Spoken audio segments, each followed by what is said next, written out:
welcome back to my channel. If you are new here and like the video, be sure to hit the like and subscribe button for more content. Thank you for watching. Alright, you know what time it is. For those who celebrate Thanksgiving, that's finally over, meaning we can officially be in the Christmas spirit, although I've been in that for quite a bit now.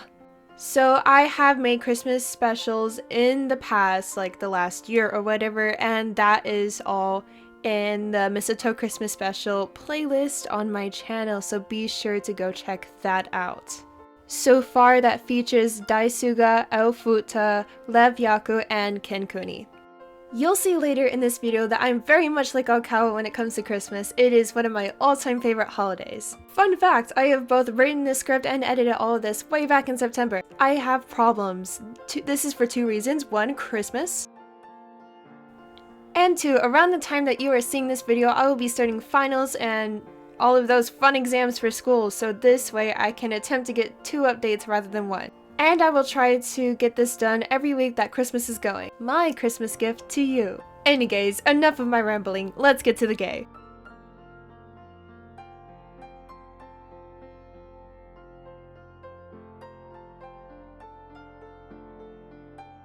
This was it. This was by far Okawa's favorite season. It was completely 100% perfect. The chilly cold weather that made hot cocoa hit his stomach differently, the blissful Christmas aesthetic that filled the entire world, and let's not forget Iwazumi. This was right around their anniversary date. 3 years ago, Iwazumi confessed to Okawa in mid-December, making the beautiful season all the more jolly. Even as a kid, he long since memorized each elegant melody of every carol. At this rate, he was the spirit of Christmas. And the ace wouldn't have it any other way. He loved seeing his adorable boyfriend skipping around the house, pulling out Christmas decorations and already blasting some music. Come on, Iwa! Okawa giggled, barely stopping the tree from toppling over him. The shorter quickly jumped in. Easy, you don't want to be in the news. High school captain gets taken out by Christmas, do you? Well, that would be a pretty epic way. Toru! Kidding. He broke into another round of contagious laughter. The ace scooped him up into his arms, making the taller yelp in surprise and wrap his own arms around the latter's neck. Hajime? What? He chuckled accusingly. The setter raised his eyebrow, giving him, "You know what you did" look. You brought that on yourself. What did I do? He pouted, drawing his own fingers over the taller's cheekbones, gracefully tracing each flawless feature. You're too damn cute for your own good. Iwazumi smirked, seeing his lover's flustered expression before the captain placed a small kiss on the tip of his nose.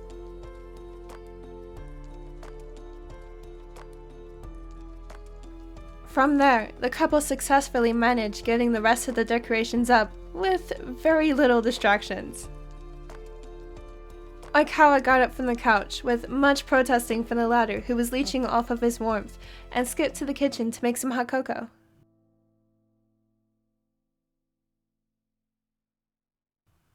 The setter's family had traveled overseas for a business trip, leaving him to have the house to himself.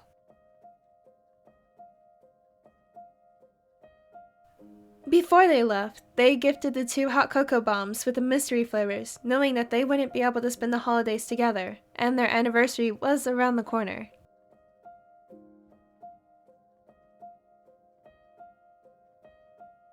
Okawa's mother was especially ecstatic to hear that the couple got together, given that she shipped them for the longest time.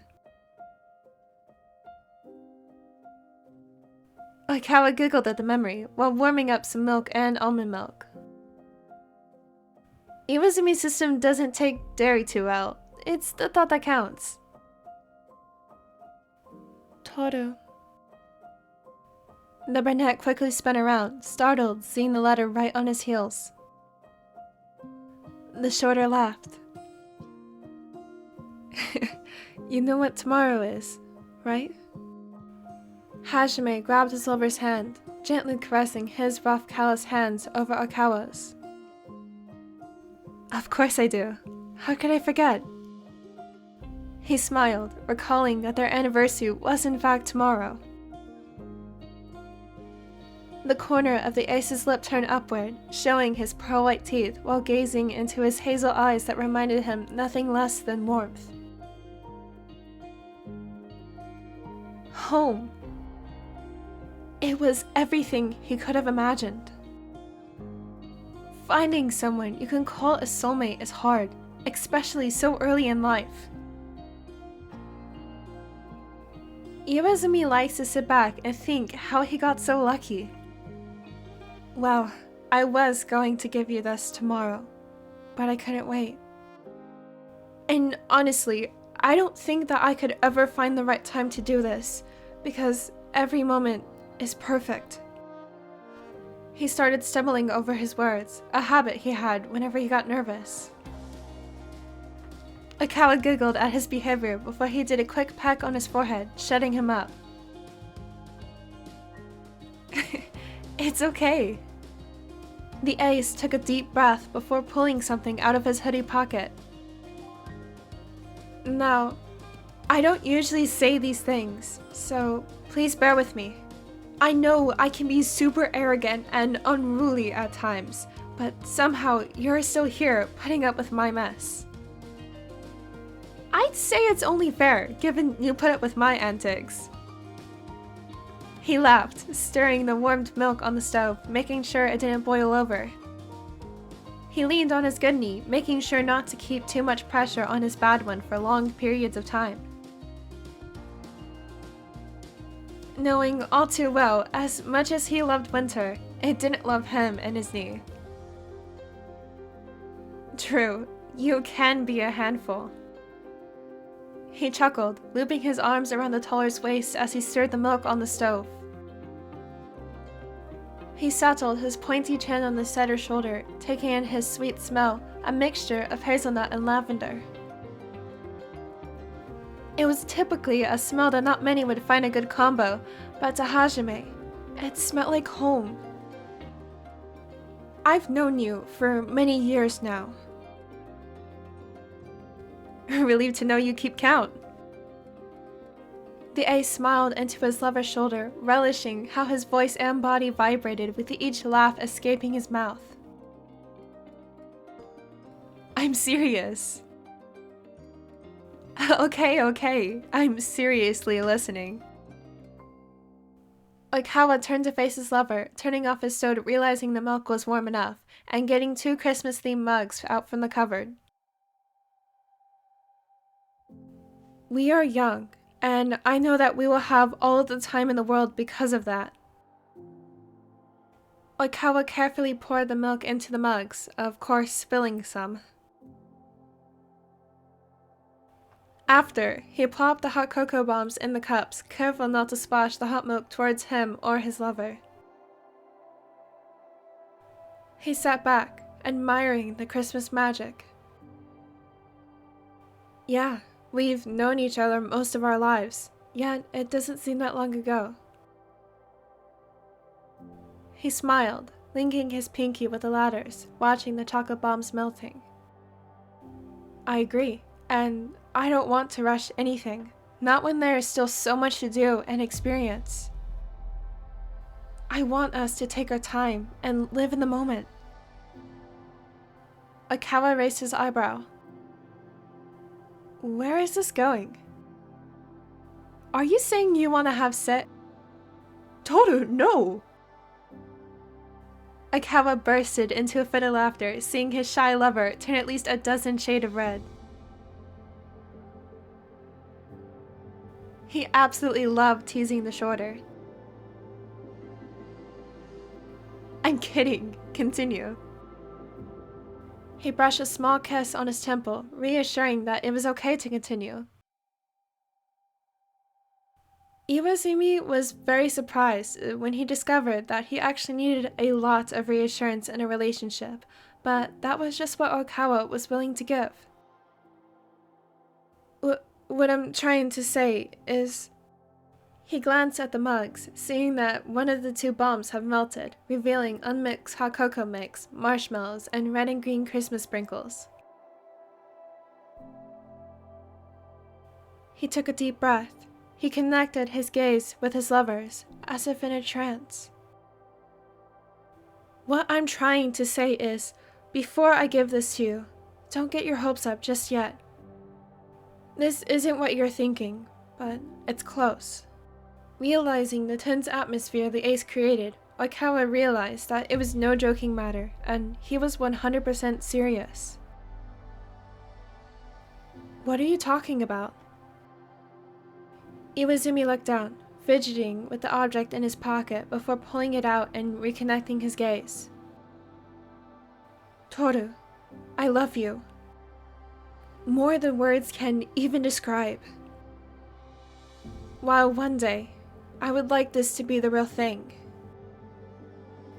He flipped the lid of a tiny square box in his hands, holding 2 silver bands. The sight made the setter gasp.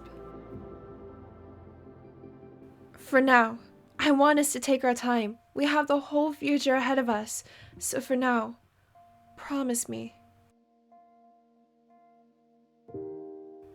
Is this... He paused, not sure how to get this overwhelming thoughts into coherent words. Yes! He threw himself at the ace, who barely caught him from hitting the ground, and instinctively wrapped his arms around the brunette's bottom to support him. I promise you the world. My love. Everything. Iwazumi was so happy, he felt like he could start sobbing on the spot. Don't cry. You'll make me cry. Oikawa laughed, wiping the small tears that managed to escape the corner of Iwazumi's eyes. Was this the anniversary gift? Well, I do have a few other things planned. Oikawa whined. What? There is no way I can beat this. The couple have this unspoken pact that they always try to one-up each other for gifts, even though they know that their company alone was more than enough. I mean, I could propose, but I highly doubt that it's possible to have promise rings for one day and then engage the next. Iwazumi laughed, setting the setter down, letting him get spoons to stir the hot cocoa and toppings. So, you really do want to spend forever together? There it was again, that nagging need of reassurance. He was a mess. But that was okay. Of course I do. I wouldn't have said yes if I didn't mean it. Like how I reached for the rings, grabbing the one for Hajime, it was easy to tell because his fingers were bigger than his. He gently took his hand, placing the ring on his finger.